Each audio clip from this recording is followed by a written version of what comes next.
Woma bonutio.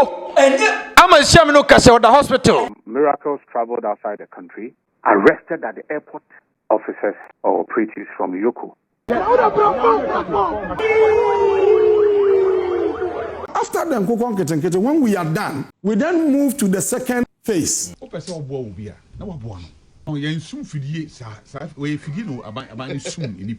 say if you were clean up inside. Dr. Bawumia. I think that was one of the biggest opportunities for Dr. Bawumia to demonstrate true commitment to the fight against flood here Ekosi. But in some info nyina kwaba ebiom emma dwumade so as usual yasanso hia ensama ekoso oman Ghana mu yade ni nyina ebre ahefo eno achi no abusuan panikafu so adomi aye krado a oba be biebiem na yawura nsem na yadi nkomo President His Excellency John Dramani Mahama enkomo bebre erefri mampani asoyeye eba after se Miracle Aboagye Yoko foko arrested no abusuan enkomo freche bana sewani ensesam me ena me kacho eno da nchan a NPP amaruko no wamukoto abana eno achi no ensema asisi achi na busua ehonso esewani ensesam me ena me kacho Katakyie frifa ede amatwomafo ne atutwafo ekoni constituency na abusua ntoko ekosi wona de ense ano din ba quick one yebobowram na information bi efri ho babia no yede ne nyina gu ho ede ama ahefo almighty nkukon ketenkete chese agric minister ababe din komo bi na enkomo na chi no ena akofa nsem bebre ede aba Dr. Mahmoud Bawumia is in trouble edi ena Dr. Mahmoud Bawumia ede no ho akwa koto asem quick one yebe konsona fe no ya din komo entinensam no doson baransana no iyokofo akwa kochi Miracle Aboagye abra no watu kwan a oba na eno achi no MPP for a complain quick one ai na nabi din komo na nabi akasa yene kanko na yentiensemi mra ne yakoba abusu panikofu so aduomi aya krado a oba be biebie nsem nim. Myself, I've personally tried to make contact with some operatives at Yoko, and we have denied access. We have been denied access, and it's quite worrying. Miracles traveled outside the country. He was due to be back yesterday. Indeed, he arrived at Accra International Airport yesterday, and he was picked up by some operatives from immigration. And then he was later handed over to officers or operatives from Yoko. And as we speak, we have been denied access to him. We have not been told of the reasons of his arrest. And clearly, this is another attempt, another slap at our democracy. We have always been shouting that democracy under His Excellency the President is under attack. And this is another clear example. Miracles has not received any invitation from Yoko. He has not been informed of any wrongdoing. He has not been told that he's under any form of investigation. And we were expecting that at least if you are undertaking some form of investigation, you could have written to Miracles. He's always been here. He's always been in your studios all the time. Right. Miracles is known. He is all over the place. So we feel that this attempt, again by Yoko and again by the immigration, is what we have always been saying, that it is just the state trying to embolden these state institutions, to weaponize them, so that negatively they can target members of the opposition party. And that is exactly what is happening. That is exactly what is happening. And we are demanding the immediate release of Miracles. And is the president happy that under him democracy is under attack? Is the president happy that every day his government or institutions under his tenure must be in the news for the wrong things, we understand that yes, accountability is key. If miracles is needed for any form of investigation, whatever type of inquiry, we are all for it. But where from this, all of a sudden, this culture of people traveling out and then they are arrested at the airport, they have not been given any prior information. If you had invited the person and you have information and the person wants to run away, that is different. Miracles traveled and he is coming in. And it's not as if you have called him or we have sent him messages that you need him for this kind of information. Nothing of that sort had happened. And all of a sudden, the person is coming in and you arrest him at the airport. We don't know his whereabouts. We have not been told of the reasons why he's been arrested. All that we know is that you are undertaking some investigation, and for that matter, you need him. So what? You should arrest him at the airport. What from this impunity? I mean, are you saying that prior to this arrest, there had not been any invitation at all from any law enforcement agency to Miracles? Not at all. Not at all. And Miracles that we know, he will never say that, look, I've been invited or I've received an invitation and deliberately I will decide not to attend or to honor that invitation. It will never happen. That is what I'm saying. He is known. He's a very loud person. I mean, he is one of the major critics of this government. Is that the reason why they are arresting him? Is that the reason why? So for the NPP, this is to what? Intimidate Miracles and the party? Yeah, I feel that yes, politically this is harassment. Politically, this is harassment. And it is yet another example of this government deliberately weaponizing state institutions to harass members of the opposition. In the past, when members of your party have been picked up by... Yeah, please go ahead. This will not in any way weaken the opposition. No. This is rather helping us to galvanize our base, if they don't know.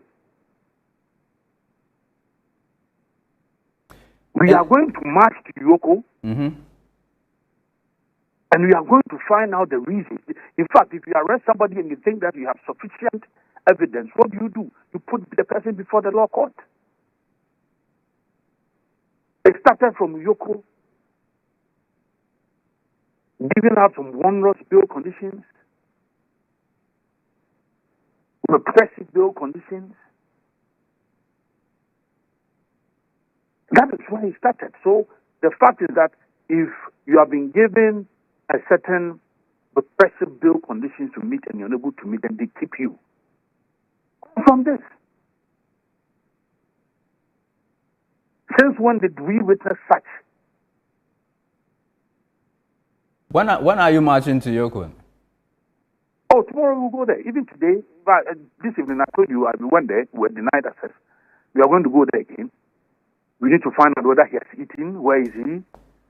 Is he in good health? We went there, they were not cooperative. We are going to go there again.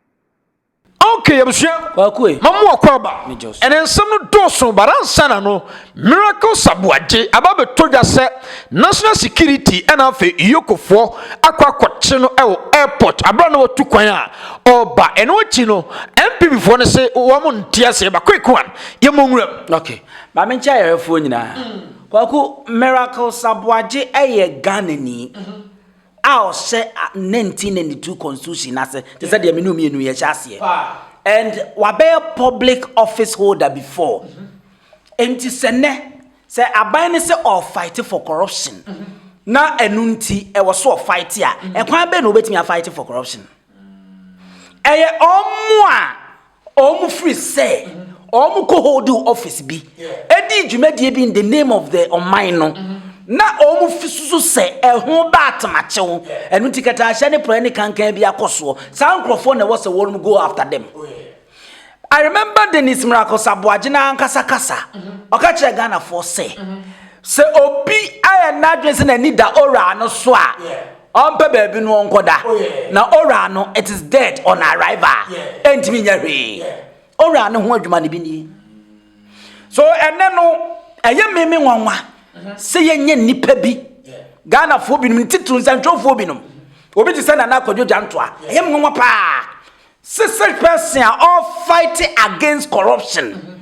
But who koda na wo sorry na to say yes because of corruption, you know, allegedly, Ami Akwachi Obia.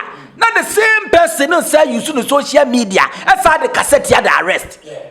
And yes, man, me be say Kojo Janto and say, and you obey then a corruption now all fighting it me abem. Say anti wo mo a, wo free say wo mo akodi adwam better na abem. So ekwanya iyoko anase national security be fa so e de achi obi no. Eno nya wo wasede, enya me masede. The only thing I bet me a Cassadia tia national security and other security agencies. Abro Makocho be say, Woma mishandle no. My handle. No, Ebia Woma Bono. Ebia one more prano. Woma for Quampason Womo Cochino. And no dear. Minumian we can sit here near Cassadia tia any security agency. No, so when you fast so ye Womodumano, Woman ye. But Minumian can never determine how Yoko. And any security agency and Gongwachi will be. So to Kwan or buy no machino. So Jan no more coin no cochino. So I toilet no cochino. How does the law says? I'm running Tiasa what will be to Kwan or do airport Yachinana. Go back and check. Francis Xavier Sasu. No, I saw them. Chacho Chekata. Whatever we fast or cochino. And the ace in Nanya dia a binsi wagana da. Afe na esi and me won so be a because a security agency return no mu free say I saw them ye benya no ba saw them no becho I don't see any problem about that because I saw them na ye nyankopon aye nyina ye som no oduru ya ne bufu ya o kan ne ma ba mu it means I saw them osa ne ma nko ya yetimi ko no ne ekodi dwuma de wo no so what is the essence and I say problem bay and na e wo ho se akwachi de nisina akasabaje say ye ni kan inform no say e bia ye yokofo an invite no na obi a watu kwan a wo ba miracles Aboagye nye nipa boni ni oni oman ni sika o man Ghana entiade na moko arrest no airport fine omo go to law bay omo go to law na ne nyansa nim 1992 constitution article so say obese ochi obi adika fafon na friend Dennis Madam my FSC e becho e fine nka e be hu e ba becho ka kire na gina wona to e ne mecho does it make sense I Kwame Frimpong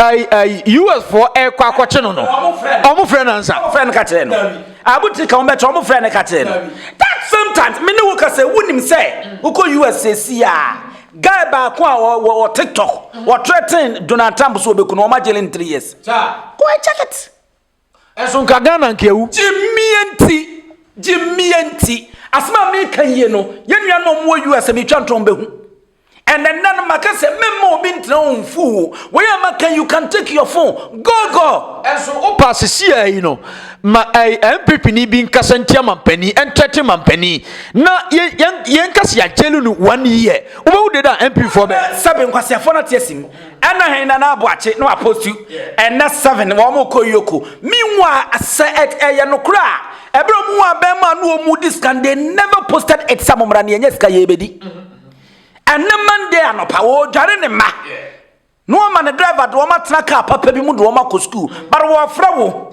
sabra na mu nko yoko na mu nko jimi ja wo dwuma to ja wo school ko ja wo bibia wo ye bia adaya ya ti former campaign the communication director adema Dr. Alhaji Bawumia wo kan NPP communicators wo ma che no etian ko ne yenko ye dede na ja wo nyuma fato no nde ne ma ko school ya jimia to the sense say yentimi ntra senwene ye ho enu ntina politicians na fa say yeti wo mu TV remote anytime bi on person mo press be on to bia no person press no to because wo nim say adwene nya adwuma awa Muhammad wa supposed to be momra ne enko anopa 7 ye nyina nyi and indeed ubenya nipa wo mbekọ ho e bia no ka say wo nya nipa wo mo a wo mo gya wo boduma nyina akwakotra but at the end no some people ba mu a unya kapre and then this ya bede agwa some people a omuja wonu nyuma to ho eye deda and ne kapre kro munya bi adwuma kro munya bi but those people no ne mre bia so frɛ wo mo omugimi no omoko who is the Nismira Aboagye There are some high personal profile personalities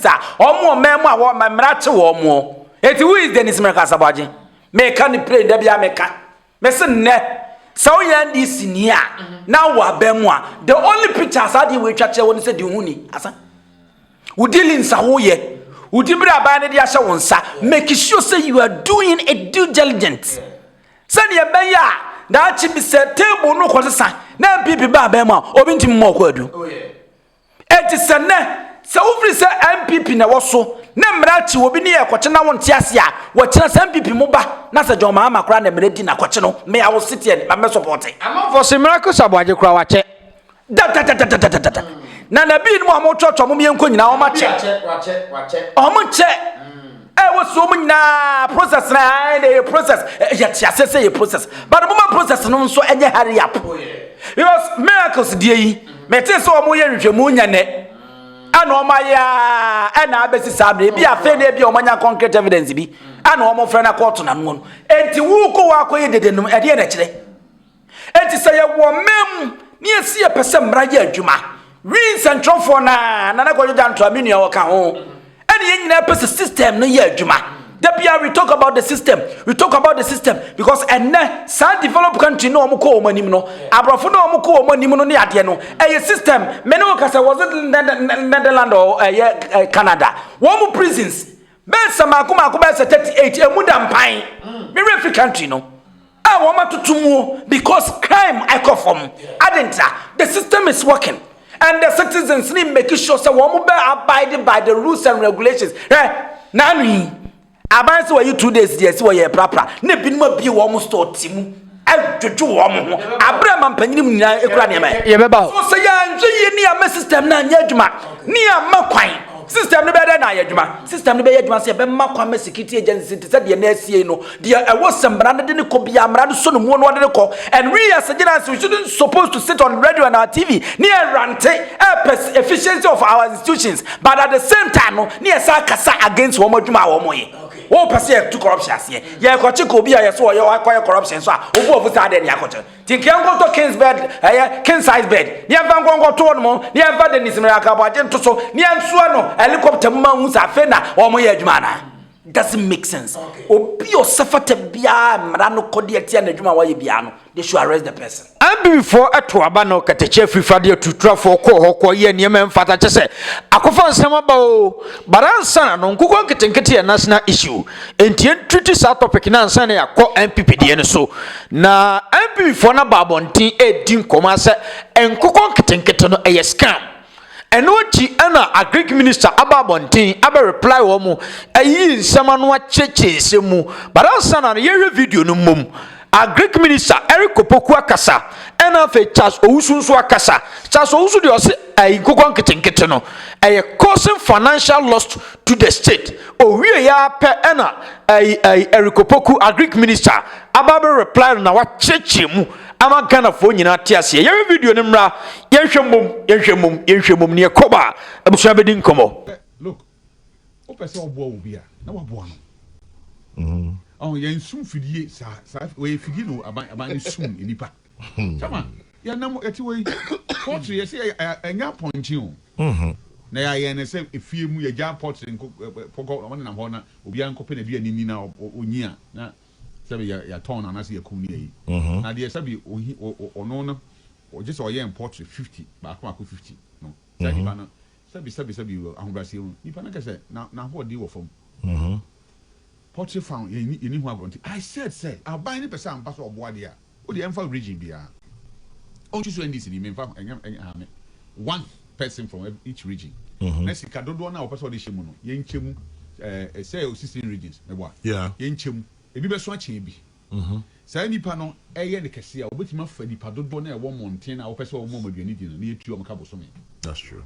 So that the sobering e banfa so because chairman averagely say over portrait 100 bia utie ye na benyam be 40 o be 60 bi wow mumpo na sebi o yes under strict supervision ye momunro ye hwe omo ye prapra because niam akra ye di wura portrait farm no kra mu no wura mu wi a wo pie ba ye yigu abonten eni kwan se omo ye infect na ye fumigate mu yes enti ɛna ɛsɛ ɔmo nya kanea wodidi 24/7 nipa 50 na ariama no ɔyɛ no ne balanda so ana ɔyɛ no ɔfan nti it was a causing financial loss to this state. Just say anju no huye. Ya no huye chama me kan ha. Say lawyer Kwame Jano. Pacho sinahuru be na ekom ho. Kofi Joe. O kuma se me boa. Sinahuru be na ekonya ho.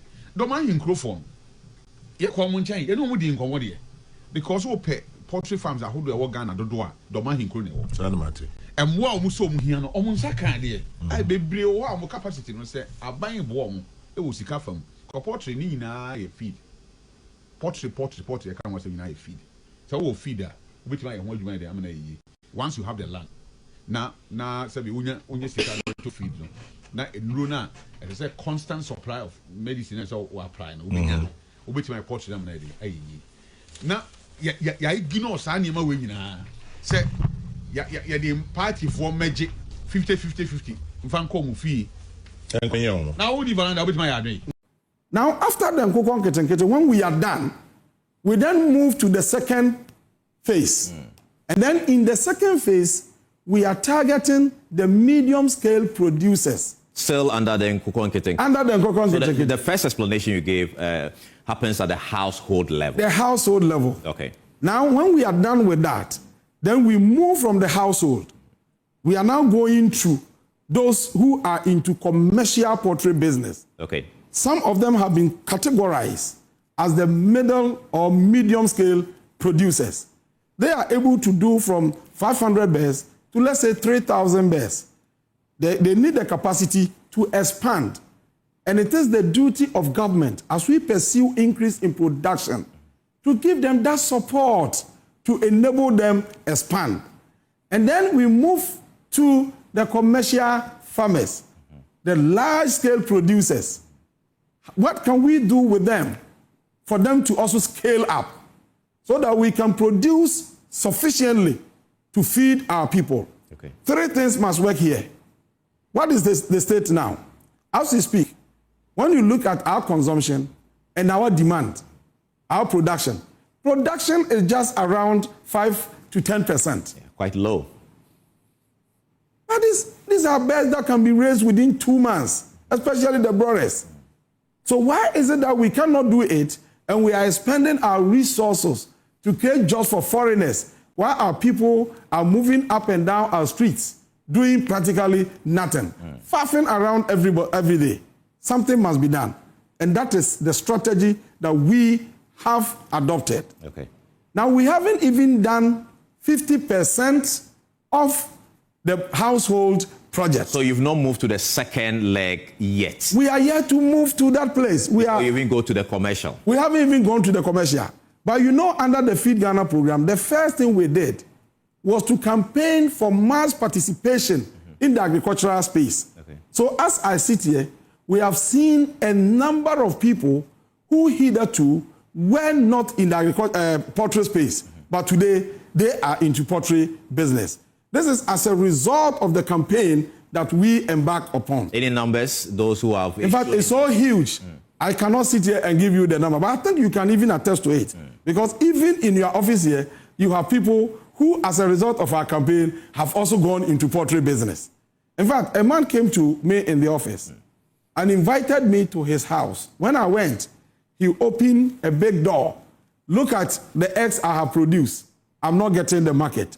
I listened to you. Based on your campaign, I invested the resources and look at what is happening. Can you people do something to get people to buy the eggs for me?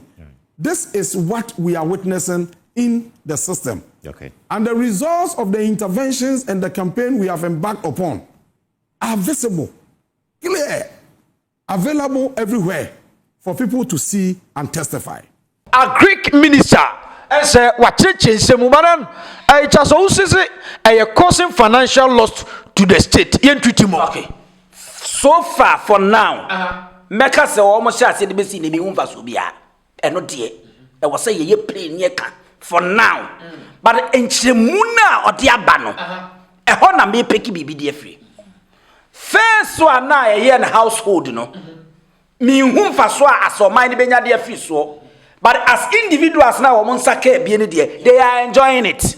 Omo di bi ye nuane e wo honom. But the benefit in say because o man says ka and ye di pay sa ankoko ma no and ye distribute ye, which I know say na nke bi o man be nya mfaso de afiri ho. But so far eno de me hu so. Enti meni obi obeka e de atie bia me ne be ya adwen. But so explanation minister ndi aba so far ne dia no kwasem ne to asomu pa. First one a household. Womu be free household no mamba medium size farmers no. Womu ye enkukwo pot farm nkakra no mamba anza no ma say move no mo de akọ commercial. Hono no man benya bibi afim no. Because ye import a lot. Ye the billions and ye import about 90% or so are foreign nkukwo and ye de ba. So edi ntin ye de nkukwo nketenkete ba. But I say ye ni ebetimi ya produce nam na ye dia me ho ntitru akokọ na sa sikatwitwi die na ye de bowuram konkrofo ma so kofa nkukọ fo so fada mpem de ba no no ye betimi ateso anya hwe no ebedu bia se Ghana fe de ye etimi produce 50% awo emem no na se ye de kakra bi na ekọ akofa 50% na ekofa de afri nkrofo aman so de aba ho no ne ebenya mfaso de aba na sa ho no ne ebenya mfaso de aba de a supervision was a ye adwuma. We shouldn't live and cook on a ketenkete na and farmers ne kekeni enyani abani was so much supervision ye adwuma se ne be unse kwaku farm ye de bi call Kevin farm ye de bi call Busua farm. How are they falling cook on send na niemesi ko e wo hono e wo se supervise ne hu se ne niemesi ko because ye man kokọ ya samo omu nuane ayo man si taxpayers money ne de ye se ye need the maga na ni saa kwaku ye be provide ya be so chema untumi akwaje besia so de kodofu na over base 4,000 houses at asase betimi akova no ezu abefani na wa kama semo nanu minam kroma na ja minam kromo ana tama untumi na se tumabufo na no omu di politicians nkomo Mose Asante radio Mose obi aka se na tama untumi no kura de Jimmy awa Jimmy no patro mu fantemi o Jimmy awa Jimmy de uso akodo aburo wa Asante region ama nsu akofa no na da be na nsu yiri wo Asante region aye hu ye timamufu na edidi sa nkomo no ana mo se sanya yanko na yebetena edi nkomo agredam kura na wo no bie no northern region ho no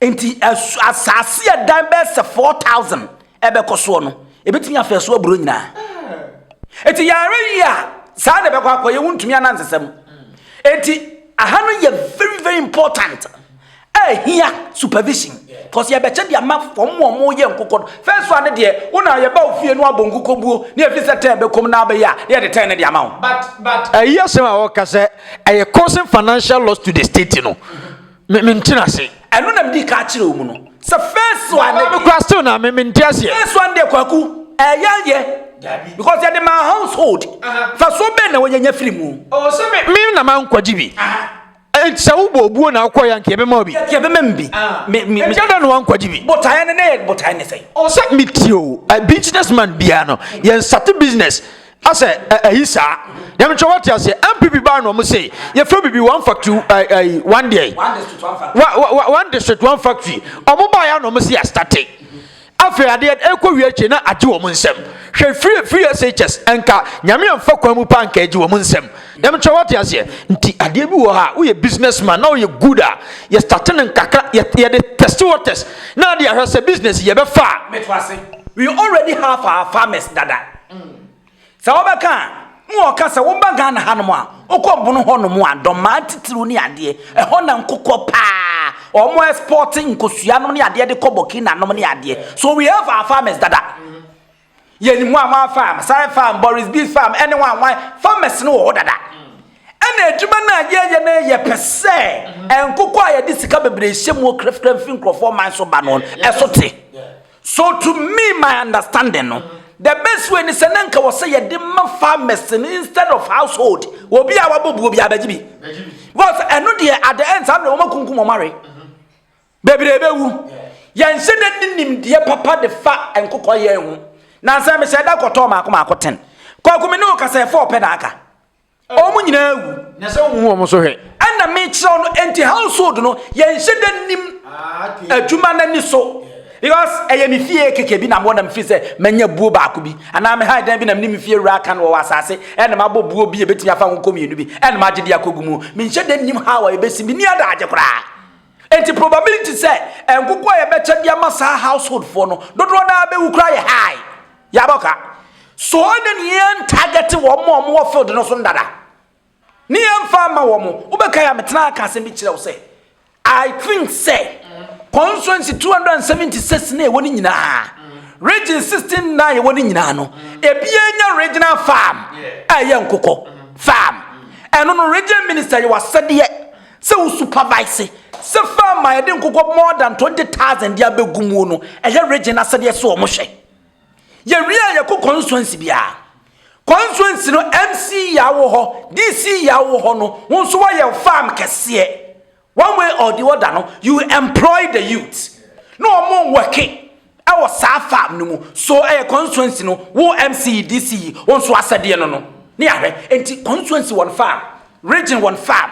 Na nation anka san sokra no. Ya nyam ye big farm. No so ebe ye for national. No, the government no, and they supervise. Ya pe wo mo kondo, no mani ji adwuma no ho no. Ne ye ya ma wo mo no. Aha no no man ni betime nyam fa so de afim.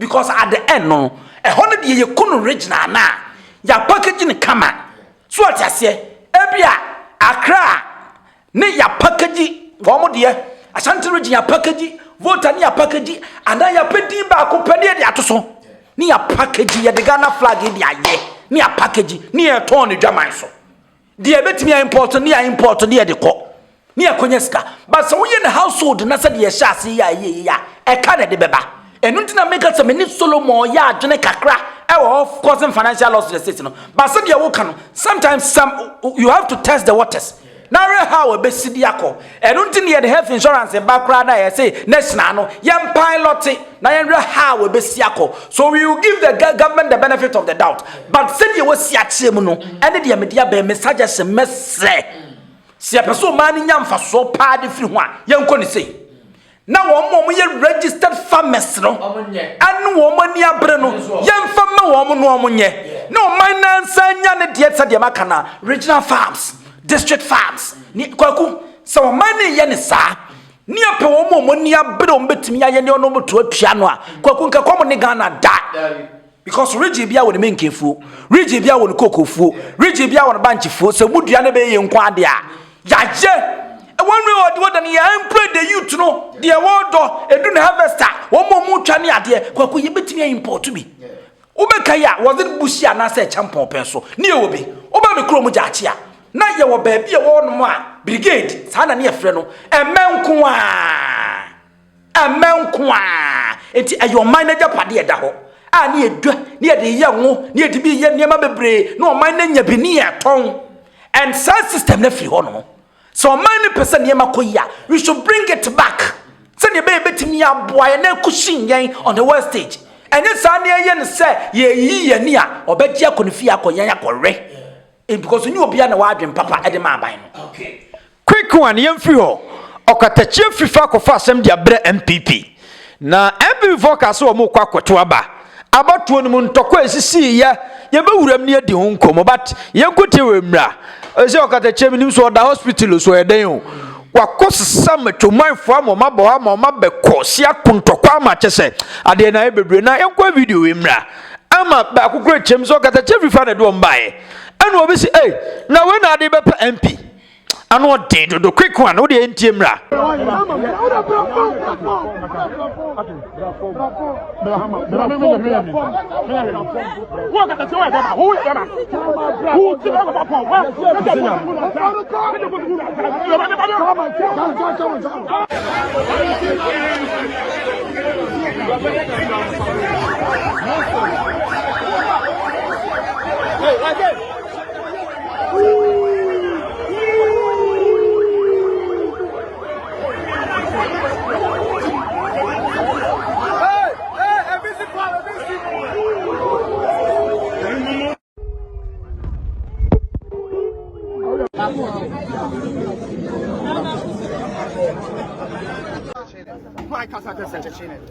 Katakyie na number yes. O number yes. Your number ni Yeah, you bet me 50. Bet me 50. Any fan of more die. Oh, you buy now. You bet down. Come on, I'm gonna find him.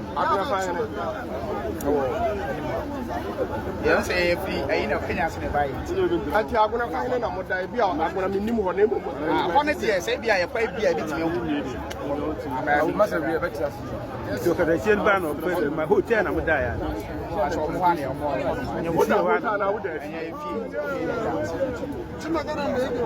Okay, I'm sure. NPP, I'm going to say, well, I'm election. Now, election, no. And I'm to quit Kosia, and I'm not day. But I say, I want to quit you. Katakyie from Susudi. I'm not day to the quick one, young man. Waku, dear Tierney.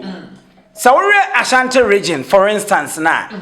Any baby, a honest sister, now. A honey a biaya. So, ye NPP, parliamentary candidate. And also we need prime minister now. You find say we need election automatically. Okoye MP. And until a ban sa now quite the most important thing is how you will win your primaries. Asa. And how will I win my primaries? A quite for so many me win my primaries ne say any power wo mafa and me as incumbent MP. And the men so am free said that me kwa prayer no me make sure say wo mu din ko register no enu nti na abetia ya say wo ma pepa wo ye nyina edi afrim say MP no hwe na executives na mo order da no mo nhyɛ da ni na fa ohwe mo ase mo gina ba bi na o mu yi mu din because o mo no mo make sure say chairman and wo mo ye register no o mo weye emi refi one constituency bi a wo mo to ye MP ni Crawford o mo ba nyina o mo nyina wi ni ba akopɛ ye won na ye chairman na lusu ye it is already figure such a Easter ye nyina ye hu yate and what the kind intention me check Katakyie FIFA so that onya Mavis obekwa akutu no ana Mavis no so nya ba yira abere wadwo ana onu so hunu se ekonye betimi afo so am na lusuo ene saa ba ya won mu to ye e me na me incumbent e kwamba ne betimi afo so make sure say me Crawford wi ni se ne be betimi akushi me enu no ma ye register no mun sesan yin Crawford bi do mo free mu emma Katakyie FIFA e court na o mo koje injunction wo mo de ba a o mbe o ma so ma bato no nkoso a ono nso ne betwo manfo na mo tese wo mo akasa so aseda akofa wo mo no housing wo mo Katakyie FIFA na odo wo ma ba ho no mo according to guy na o mo free Kenya ase e na odo wo ma ba ho no mo so mo me cause me ham e na o ma be cause me ham me no kasa Katakyie FIFA na hospital according to Nintia Minya no etuo ne abena de ade ebobo no ti so ore na taade a na hye no a emoja ebra no opposition na se wo mo bonutuo enye ama siam no kase o da hospital enye tuo ya bo na se na boba but ye de na bena no sa na menya se yes na bena ne bi no mo de se we de so anyanefo ti no mu pa wo anyanefo tuo na nkasa na se tutuo ni de mami oh for now ye ntimi nkasa o ye tutuo ni because also born home buying, and that is what is going on in NPP. Woman just some here to travel. Because I have to be here to training to fight to training. See where the election be a see. Election be a sinner. SSC. What him say no cause NDC focus on moto to branch election. What? Who ground him? One moto. What bibi? They are still on it. Some comparison. I have where you bet me aka. Omo guso wo mo to ne nkakra e de bedru ba bia hit ni beba ye be hu sa ne ma we bi but does it be before kra we say no unse we ye nketuam ade no omo no moko ni nyina ne se nyansafo tena se no mo si omo be si dan na mo be si dan na firi moso na de aba fom a e kire de soko nyansafo na yejimi nyansa ba kokura nim kwaku we say no you do MPP fu bia se won nyi fagbaransa na o ma ba beto sa ba we nipa no na diri sa na o say communicate tutu we and wonim se esinsuo betam from medical me refi MP didin o make categorical statement e wo national TV so say abana o mo kototo no obi anu oni Bawumia fa bia during primaries no mo nto aba ma no o mo nto aba ma obi o wo Bawumia moja. And that is what we are seeing. So, election na ekoso no. Bawumia. I was see letting Crawford. Omo pe Bawumia samo. And mind you, figure such is so ma re na trust na kosi ya. Enya mo wa se FIFA be ko independent obetimi awi ni. So menya sure. Katakyie FIFA. Yeah. Asante region independent. Yeah. Dabi. Oh. Now I second deputy speaker nya Asante region. Asante atem nya Asante region. O hene kwa me fimpo nya Asante region. So manfo no kase yem panwa. Kwaku, emfa woni ne obeyu. Uhutimi yo mo hi papa. And indeed if what is going on no, say fi Mavis ne side ampa. And oboapa no ayokutupa no masesa register no. Court injunction aba. You have to stop the election. You don't have to continue. Enti adansu no Katakyie so sisa matoman fo begu o. Koye nyansa nim because at least who you are hene. Ayoko ine ne nya ketwasa. At least who you are hene. So you have to respect yourself. Kwaku obega na ade ahene ndie ketwa bi animu. Amrantie hene kura no eni die wo mpa. Enti Ghana ade ahene ne ketwa bi anim. So you have to respect yourself as ohene. Ebi ni agre kenzema. Na nan kansa board manya nente. Say yesi wo boss tro nyina wo no manya asem ketwa. Oh yeah. Na on dey so wayi nanim so ye NPP ni kama ye adwuma wo no mo. Ana bantema biabo nyina apim. And the most annoying part they say those electoral officers now wo ko supervise bantema election ni MF electoral commission office. Enunti Ashanti regional police commander eko ho no na wo so already draw the boys a wo mu ebo ban nyina because aba na wo mo to nye illegal. Evidence of that no. Bantama junction abeda so. You have to respect the court. Stop voting.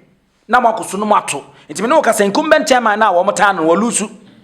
Afide sachire is ya afifa de ya. Akofa metwoman fo fri Kenya ase. Akọ house o mama o moduane kwaku sometimes no. Momo yenkasa nso nche metwoman fo no so e. Na mo de mu kukuru na de ya na makoye election.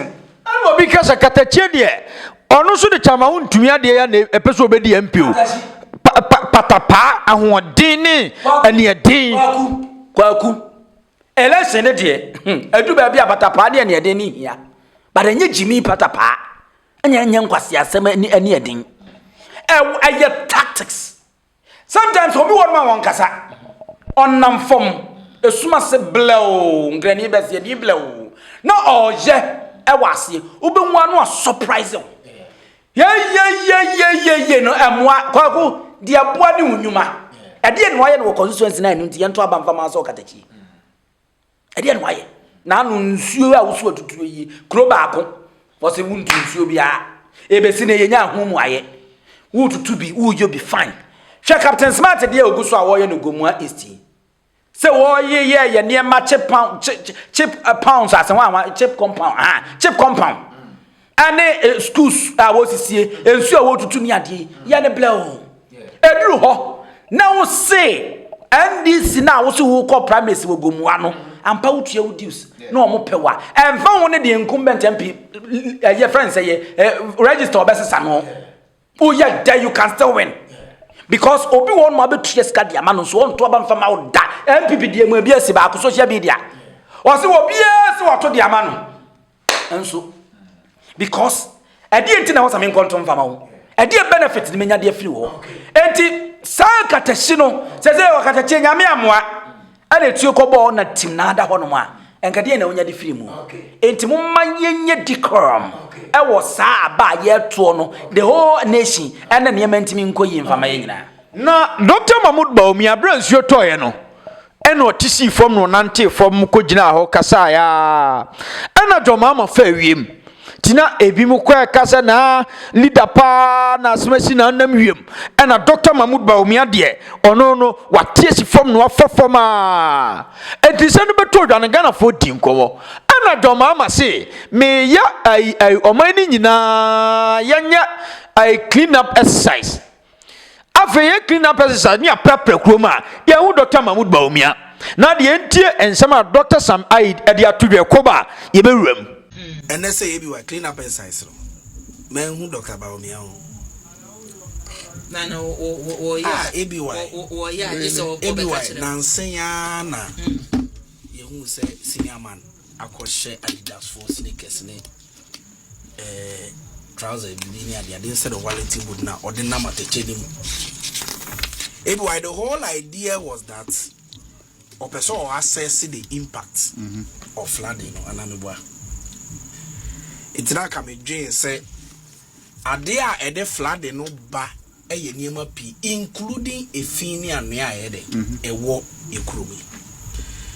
And if you are so worried about the consequences of niema akoso over the years a ede flood na ba anka ebi waka mesu say the shegu akwan mu say sa niema na ye be ye free what say sa clean up essence ya only the same energy be ebeba Reverend meet me nche na ebi wan panyu forces a twi mienu sregu apaso a say ye ndi ba ko anu nya ba ko if today you are so minded about getting your political aids and political supporters behind you say yenti atechem yen fansuom na yen ko the extent of flood and yes we come me bimpo yen ko the extent of the flood na ene aban de hye pegu akwan mu say yamra na yenti agatem yen yimu fi yen drage niema bi yen de silty drains bi. I think that was one of the biggest opportunities for Dr. Bawumia to demonstrate true commitment to the fight against flood here Ekosi. But I think the former vice president has lost that opportunity. I don't see any principle in the oil. It was pure politics when Otisi Krum Ede Adidas Ninamatechibun. It was pure politics. Now I urge Obia, including Reverend, to criticize Sakonda to say, as a manufo, we must be consistent and principled. As a serious as a move. Because ultimately, and Fankrophone konam in so we after a flood. Now a murder say also brabe kansa and Kadian first and Dr. Bawumia. Sure. On the president Mama. Sure. No abano no miracles in the chile, Kofiton to Kosibo Chemo, Miami Afifi Boa from the China. Yes, sir. Clean up exercise. But Dr. Bawumia, the politics is over. Why yet the SOY in Navy, but when the time came for true action towards what he believes to represent now, the action is slow. I'm very disappointed. Maybe Nana Jones into when I'm in here, Evans, needing the same. Nimako, I bet Naha, or can once and I can make sure Sen Kobetri Museo, and NPP painful say now, Motu Mungu Monteso. Near the idea of Mubua exabat at the end of the day, it is pure politics. Master, actions speak louder than words. Untimin Kochokrata, na emena edu say obechere true commitment. And we must be wary of people like that because na de biano, some politics na de biaye na ebi wa de bia oka ho asem say there is no principle. Na ye koso I think that time has come. Say say subai. I hope say Metsi be Papa be a free former vice president because this action particularly completely defeats whatever action be our year with regards to this flag. What tremu amaye na yati as I say na a pure propaganda, pure politics na ye na onyi obi ahu when it came to the flag. It was the usual politics. They be ye did that nipa ni enya amanye semu for so penny play to the gallery, and that was what it was and nothing more. Okay, I'm sure. Dr. Sam I or in some to just a Dr. Mahmoud Bawumia. I this time and uncle said proven itself, but we're failing. As some way, as a man in Kana Samayi Naka. It tells you say we're gonna find Yansan in the womb to be brave. Swat ya said, Debbie America. So ya konya na your microphone here. Oh, no, so the owner Nimbia. No, Yenna Yagusua Yesia. Yenna, the Bia Yesia. Near Sheniema, near King Kainema. Means someone come a can of a panacano. Kwaku. Yes, some penina cotter Luprim said you're walking. And so person will make it assessment. That was the best thing. Because Eluprim the old man of an engine. And so replay now never from and a number call and what temple the damage. Or really, you know, the most important thing they say. Flood and naba, I did a flood and neba. Efi, Emura, and a tear, choky. Any penny be wounded, woman worry. Don't drum any moment to me for woman come mad. Said there may be another uncle for the can, and it makes sense. Or say, economy, I say, I can bring the economic back. But woman won't meet me for my life. That's perfect. On to me for my life. Because Odim Quantian can never papa and mamma and Kwaku Yansi form as a member. ya de David yesiwo sa ene ye mu kakra ne yi monchimon kamu sa ne be ya ensuyiri ni mpo beba e man se kwaku o man bie no na eba ne technology check Google o man bie no se to Japan uye Japan wo yi China o man bie no to Japan but Japan ensuyiri si ho enche bia meboa Google. The only difference between Japan and Sweden and Ghana and Sweden is say Japan Sionu, which I was here. Na a Ukraine and them will pink crowd him who from a finim, a mutakama and a yiri. And yet the other day, I say team pampe more people whom a mukabisi utim sum, and that's the only difference. So no matter how neat, how straight, how the system will work, no, a natural disaster, it can still happen.